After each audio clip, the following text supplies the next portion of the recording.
You're listening to Menopause Natural Solutions, episode 36, Toxicity-Driven Hormonal Imbalance.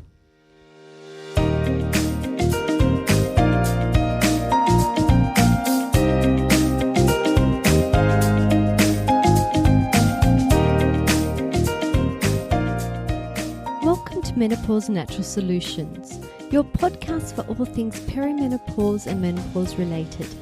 Stay tuned as naturopath Jennifer Harrington explains how to use natural therapies to transform your health and happiness.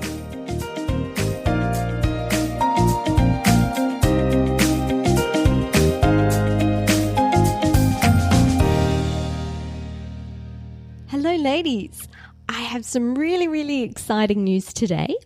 I've just gotten off the phone with my editor and my new book, From Invisible to Invincible, The Natural Menopause Revolution, is being printed next week. The project was put on hold for some time, but I'm so happy to hear that it's moving forward. And if you have been enjoying the podcast, you're really going to love the book. And don't worry, I will be doing some crazy priced pre-sale offer on Amazon, but I'll tell you all about that next week. Today we have a serious topic to cover. And it's serious because we live in a toxic world. The air we breathe, the water we drink, the food we eat may all be contaminated.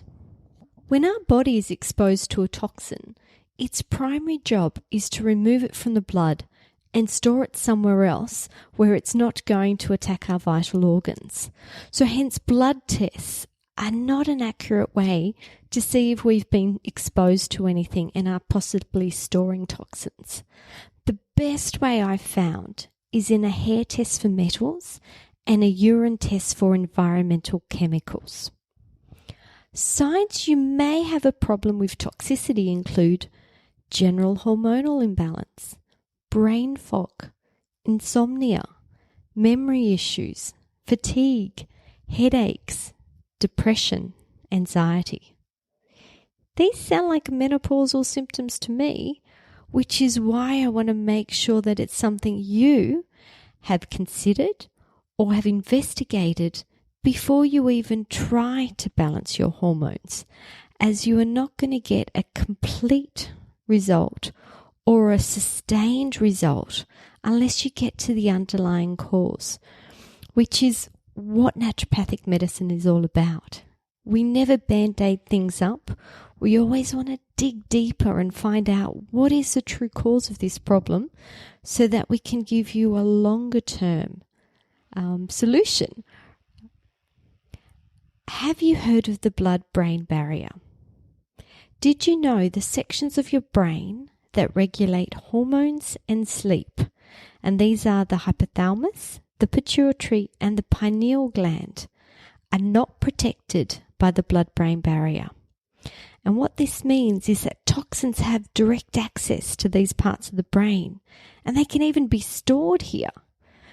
So hopefully you can see now the link between toxins and brain fog and fatigue and insomnia is because they have direct access to those parts of the brain. In my opinion, during the menopausal transition is one of the most important times of your life to test for toxins. And this is because a lot of toxins like to be stored in our bones. Let's use lead as an example. And, we are children of the lead era, the lead-based paint, the lead-based petrol, etc.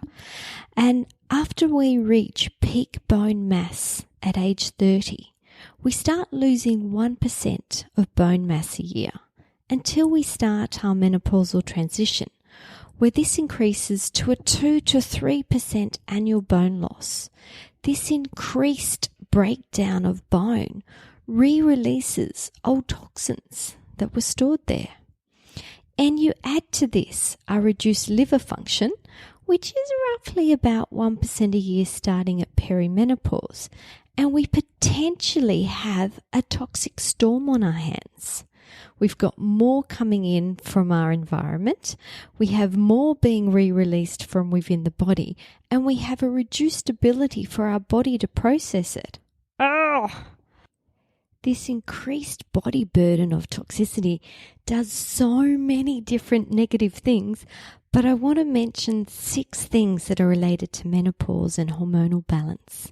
So one is they actually block receptor sites. So these toxins bind onto the receptors and block the pathway for your hormones to attach to do a positive job. 2, they act as xenoestrogens and they promote estrogen imbalance. 3, they like to be stored in hormone-producing glands, and this reduces the function of the glands that they're stored in. 4, they disturb the finely tuned hormone production feedback loop between the hormone glands and the brain. 5, they poison enzymes that create hormones and that convert them into other forms. And 6, they trigger cellular damage and contribute towards elevated levels of stress hormones and inflammation. So what do?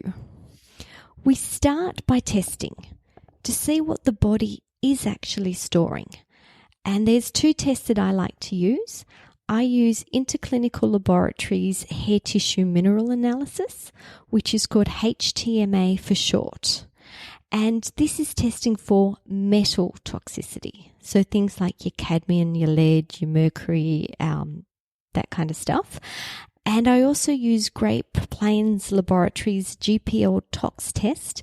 And this is looking for environmental chemicals. And both of these tests are practitioner-only tests.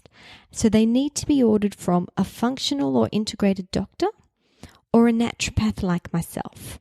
And I actually am taking on new patients at the moment. So if you're looking for a new practitioner, consider having a discovery call with myself and we can see if we're a suitable fit to work together. If you want to learn a little bit more about how I practice, can I recommend you go back and listen to episode number 32 on naturopathic medicine. But once we have your test results, we start looking for possible sources of contamination in the first place, as we want to stop adding to your current levels. We then want to protect your body. So these toxins are quite toxic and they were stored for a reason. The body doesn't want it in the bloodstream. So we need to make sure that we protect you before we detoxify you. And I love antioxidants, and I quite often would do quite a heavy antioxidant strategy, which may include things like glutathione or N-acetylcysteine, which is known as NAC for short. Selenium and zinc, these are a lot of my go-tos that I quite often find beneficial. But then we look at ways to remove the offending substance, or quite often substances. So guys, this is not a short process, but it is a life-changing and life-promoting strategy. If you found today's episode interesting, can I recommend you go back and listen to episode number 17 on bone health, as I talk about toxins being stored in bones and what happens with bone turnover.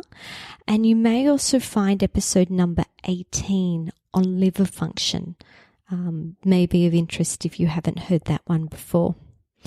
Well, guys, that's it for me today. There are so many different functional tests that I use as a naturopath that many of you may not have heard before. So I'm going to try and introduce some of them so you can start thinking about what you've had done in the past and what you're missing. I'm sorry this is not a test that you can generally order for yourself, and it's not a test, or neither of these tests your GP would have heard of. So remember, it's a functional or an integrated doctor. They can probably do this for you, and naturopathic doctors can also order these tests for you. Anyway, that's it for me this week. I hope you are all having an absolutely fabulous day, and I can't wait to talk to you next week and tell you all about my book. Bye for now.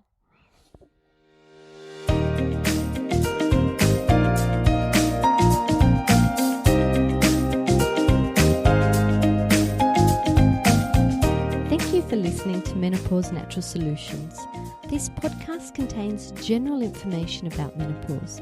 It is provided as a guide and is not intended to replace medical advice.